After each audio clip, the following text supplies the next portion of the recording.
What's up, everybody? Danger Rock here. Today we're going to be looking at Spider-Man Across the Spider-Verse, the Spot action figure. When I picked this figure up, I think he looks really cool. I really like the extra fists and stuff that we get here.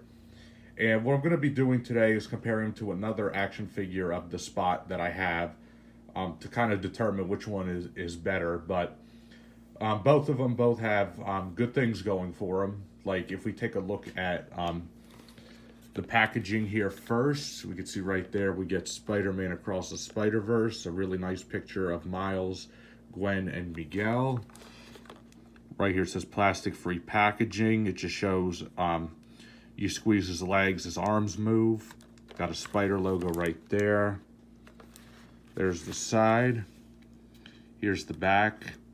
It just says, if the Spock can realize the true power of his abilities, he could become a threat to the entire universe, which this is actually one of my favorite Spider-Man movies, by the way, so that's why I always wanted a figure of the Spot for a very long time, and I feel like that never got made until this movie. So what we're going to be doing now is getting this guy out of the packaging, and I'm just going to cut the twist ties that he has right here. See if we could get him out of there. There's another one here on his leg. And I think this is the last one right here. So he just comes right out of the box like so. And right off the bat, I actually really like this. It looks like a nice looking figure. My favorite part about this, why I picked it up even though I already had the Marvel Legends version, is I really like the spots that come out of his arms right here. As you can see right here, it kind of looks like 3 spots coming out. Here it only looks like 2. And here, even though his hands are here, it's like he's punching out of these things right here. So it's kind of like 1, 2, 3, 4, 5, 6, 7 spots. If you want to count this tiny hole right here, I guess it would be 8 spots. But I really do like the look of him from the front and the back.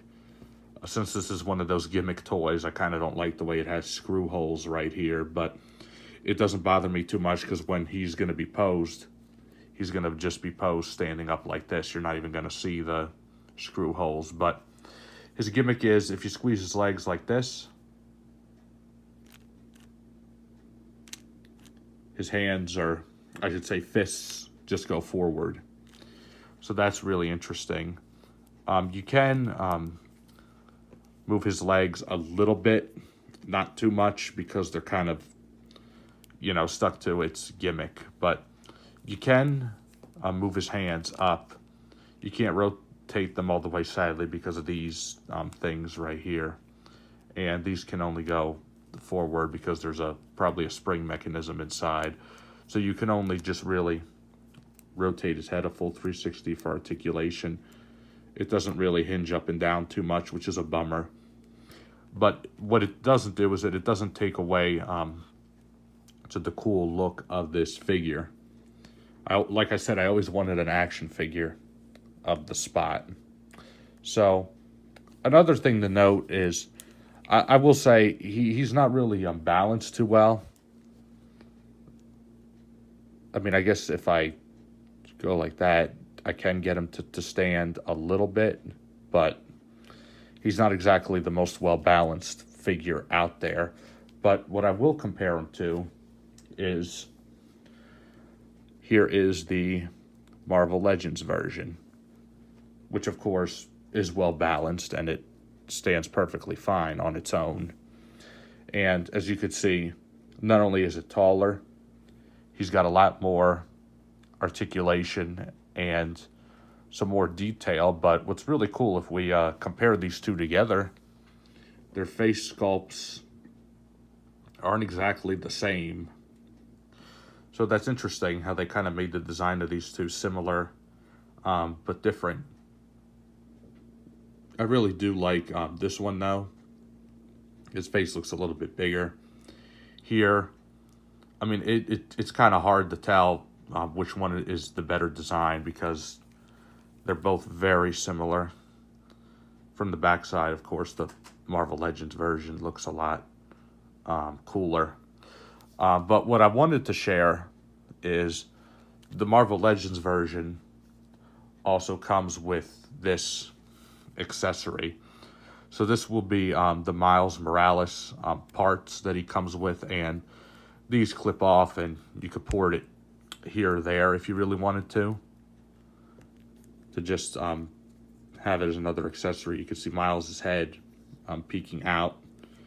And what's really cool is if you have this figure right there, and I feel like on display, both of these are a good choice, but because of this we have right here, this might actually look pretty cool on display.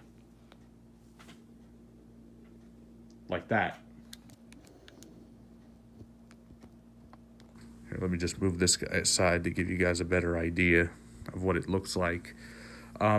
This figure is actually not a bad display piece. It kind of also looks like his knees are bent on this angle right here, which is kind of a shame, but it doesn't really take away from it being great. So I'm very pleased with it. For some people, I guess if you have the Marvel Legends version of the Spot, this is kind of an easy pass for some people, but to me it was a must-have because I really like the Spot in the movie, and I feel like this figure is a really good representation of him. So it doesn't matter if you have this one or that one. You definitely want to pick one of these guys up because they're going to look great on in your Spider-Man collection or your Spider-Verse shelf or your Spider-Man villain shelf. This guy, I really like it. I would totally recommend it. I guess for hardcore collectors, I still would prefer the Marvel Legends version, so it's my opinion. But this has been my review of the Spider-Man Across the Spider-Verse, the Spot action figure. If you like this video, please leave a like. Please subscribe to my YouTube channel.